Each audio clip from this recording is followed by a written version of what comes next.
జంగారెడ్డిగూడెం మండలంలో నిర్వహిస్తున్న రీసర్వే సక్రమంగా లేదని, పూర్వ జాబితాల ప్రకారమే సరిచేయకుండా పట్టా పాస్ పుస్తకాలు అందజేస్తున్నారని వైఎస్ఆర్సీపీ యువజన వింగ్ నాయకులు కొప్పుల రవిచంద్రారెడ్డి సిటీ న్యూస్ తో పేర్కొన్నారు. ఈ సందర్భంగా పంగిడిగూడెంలో ఆయన స్వగృహంలో మాట్లాడారు. పొలాల కొలతల్లో వస్తున్న తారతమ్యాలను సరిచేయాలని కోరారు. అలా చేస్తేనే బ్యాంకులు రుణాలు ఇచ్చే అవకాశం ఉంటుందని తెలిపారు. లేకుంటే గందరగోళంగా మారే ప్రమాదం ఉందని అన్నారు. ఒకరి హద్దులు మరొకరికి వస్తున్నాయని తెలిపారు.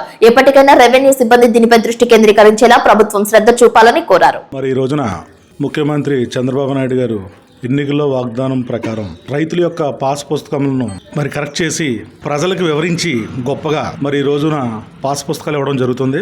మరి ఇక్కడ గమనించాల్సిన విషయం ఏంటంటే, గతంలో జగన్మోహన్ రెడ్డి గారు ఏదైతే పాస్ పుస్తకాలు ఇచ్చారో వీరు చెప్పిన ప్రకారం అవే పాస్ పుస్తకాలనే ముద్రణ మార్చి ఇచ్చారు తప్ప ఇక్కడ రైతుల యొక్క సమస్యలు కానీ రైతుల యొక్క ఎఫ్ఎంబి ప్రకారం కొలతలు కానీ కనీసం పక్కవాడి చేలో 10 సెంట్లు పెడితే ఇటు పక్కవాడి సెంట్లు 20 సెంట్లు పెడితే వాటిని కరెక్ట్ చేయడం మానేసి ఎఫ్ఎంబి ప్రకారం టోటల్ ఎక్స్టెంట్ని కరెక్ట్ చేయడం మానేసి ఉన్నట్లుగా మరి పాస్ పుస్తకాలు ఇవ్వడం వల్ల మరి ఇచ్చినటువంటి గొప్ప వాగ్దానాన్ని మరి ఏ విధంగా అమలు చేశారన్నది మరి కూటమి ప్రభుత్వం యొక్క వాళ్ళ విజ్ఞతగా వదిలే సమయం. మరి ఈ రోజున ఎన్నో ఇబ్బందులు, సర్వే నెంబర్లు తప్పులు, ఎక్స్టెండ్ తప్పులు ఇవన్నీ జరుగుతూ ఉన్నాయి. రెవెన్యూ సిబ్బంది కానీ రెవెన్యూ వాళ్ళు కానీ మరి ఎవరు కూడా పట్టించుకునే పరిస్థితి లేదు.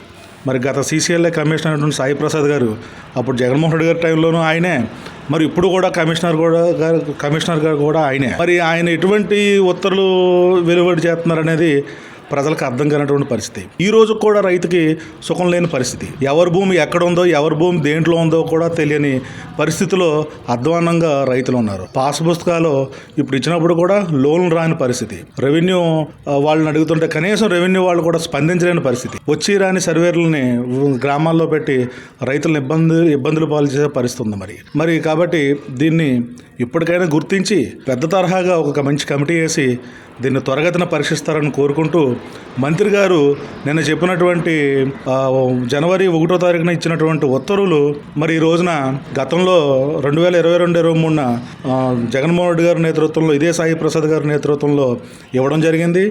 అప్పటికే అమలు అవ్వలేదు. 18-19 కాలంలో చంద్రబాబు నాయుడు గారు సీఎంగా ఉన్నప్పుడు అప్పుడు ఇవ్వడం జరిగింది. ఇప్పటి వరకు అమలు కాలేదు. ఏదో కొత్తగా అమలై నూతన సంవత్సర కానుక అని చెప్పేసి ఇవ్వడం జరుగుతుంది తప్ప ఇప్పటికి కూడా కావాలంటే ఈ రోజు నుంచి కూడా మనం చూస్తూ ఉందాం. 22 లిస్టులకు సంబంధించి ఎంతవరకు తీస్తారో మేము చూస్తూ ఉంటాం. Thank you very much.